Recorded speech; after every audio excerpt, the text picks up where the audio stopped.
बहू। चाइनीज बहू हमारी याद तो है ना आपको? भूले तो नहीं ना? हाँ भाई, थोड़ी देर में ही सही, लेकिन चाइनीज बहू की कहानी आ ही गई। क्या हो रहा है ये देश में? चाइना ने तो आतंक ही मचा रखा है। अरे क्या हो गया? क्यों चाइना को कोसता रहता है? भूल मत, तेरी ससुराल चाइना की ही है। हाँ माँ, पर ये देखना, लड़ाई झगड़े, ये बीमारी, ऊपर से ये देश कितना चालाक है। अंदर न जाने क्या क्या करता रहता है। तभी अंदर से बहू की चिल्लाने की आवाज आती है। अरे क्या हो गया बहू, क्यों चिल्ला रही है? माँ जी, ये देखिए, ये रूस ने यूक्रेन की हालत क्या कर दी है। ऊपर से चाइना में दोबारा लॉकडाउन लग गया है। माँ जी, अब क्या किया जाए? अरे तो तुम लोगों को क्या परेशानी हो रही है? मैं तो यही नहीं समझ पा रही हूँ। वो क्या है ना माँ, हम लोग चाइना जाने की सोच रहे थे। सांगसू के भाई की शादी है। तो क्या? अरे कौन सा उन लोगों के यहाँ भाई घोड़ी चढ़ता है जो बहन काजल लगाकर नेक लगी?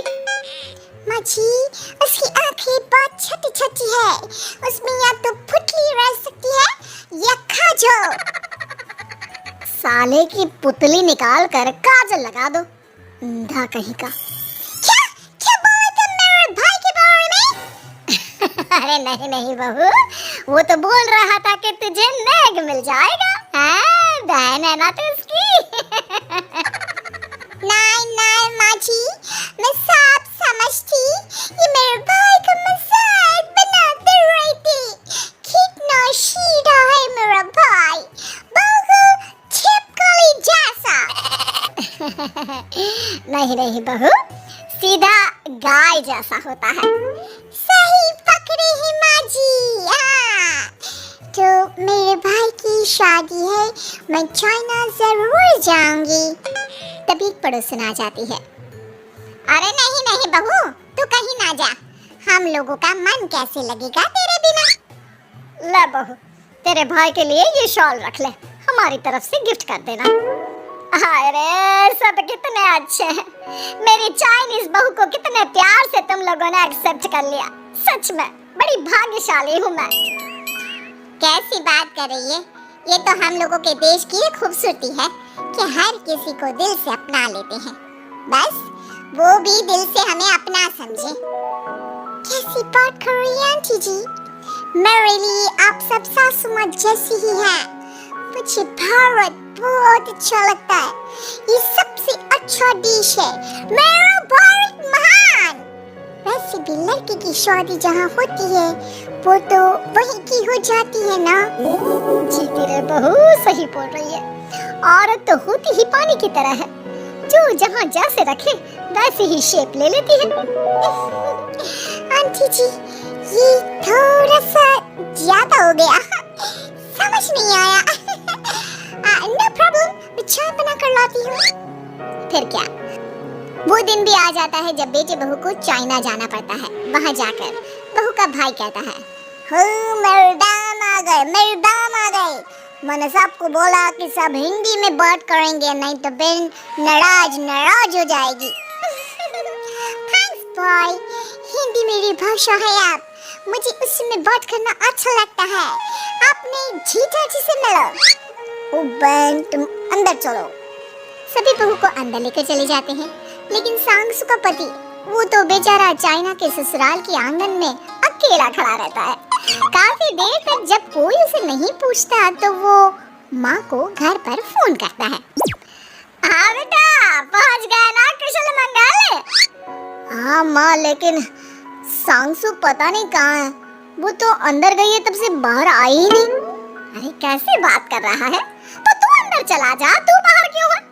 अरे दामाद है तू वहाँ का, उन लोगों ने तुझे बिठाया, चाय पानी कुछ नहीं पूछा? नहीं ना माँ। तभी सामने से सांगसू आती है। आप अभी तक तैयार नहीं हुए और ये बैग लेकर क्यों कमरे से बाहर आए? इसे वहीं रख देती। कमरा? कौन सा कमरा? अरे कैसी बात कर रही हो? जब से तुम अंदर गई हो मैं बाहर ही तो खड़ा हूँ। बहू को बहुत हैरानी होती है और गुस्सा भी आता है। तभी उसका भाई और माँ आ जाते हैं। अरे सांगसू, अंदर खाना लग गया क्या है? पहले ये बताओ कि मेरे पति को किसी ने खाना या पानी क्यों नहीं पूछा? वो भारत से ससुराल पहली बार आया है, वो भी मेरे कहने पर। उनकी इज्जत क्यों नहीं की?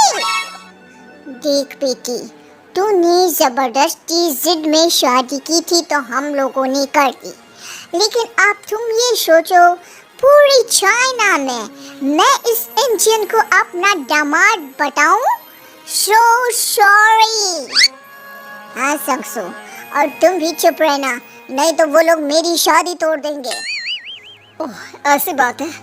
कोई बात नहीं, मैं बाहर होटल में रह लेता हूँ, तुम वही करो जो ये लोग चाहते हैं। कैसी बात कर रहे हो? शादी के बाद पति जैसा भी हो, जो भी हो, पति होता है। वैसे भी तुम्हारे पूरे परिवार ने सबने बिना सोचे मेरा साथ दिया, मुझे एक्सेप्ट किया, प्यार किया। मैं अपने देश में आपको अकेला कैसे छोड़ सकती हूँ? ये हिंदी फिल्म का ड्रामा बंद करो, मैं अब ये बर्दाश्त नहीं करूँगी। चुपचाप अंदर चलो, नहीं तो ये शादी वादी यहीं खत्म करके इसे अकेला ही इंडिया जाना पड़ेगा। कैसी बात कर रही है अम्मा? ये मेरे पति है नहीं था।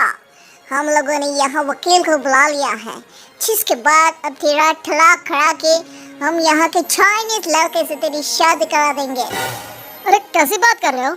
हम तो यहाँ तुम्हारी शादी के लिए आए थे। नहीं, मैं सांगसू के बिना नहीं रह सकता हूँ। हाई वोल्टेज ड्रामा होने के बाद से ही सारा माहौल खराब हो जाता है कि तभी एक लड़की आती है। मैंने सारा इंतजाम कर दिया है, सांगसू की शादी का मंडप परसों लग जाएगा। तब तक इसके पति को कमरे में बंद कर देते हैं। सभी सांगसू के पति का हाथ बांध कर उसे कमरे में बंद कर देते हैं। ये क्या खानदानी है? आप लोग मेरे पति के साथ ऐसा नहीं कर सकते हैं। मैं किसी से शादी नहीं करूंगी, ये साफ बात है। पहले मैं अपनी शादी करूं, फिर तेरी भी शादी करवा दूंगा। सब कुछ तय हो जाता है, भाई की शादी हो जाती है। फिर वो दिन भी आ जाता है जब सांगसू की शादी वो लोग जबरदस्ती करने के लिए उसे मंडप पर ले जाते हैं। ऐसा मत करो, ये मेरी बीवी है। मैं किसी से शादी नहीं करूंगी।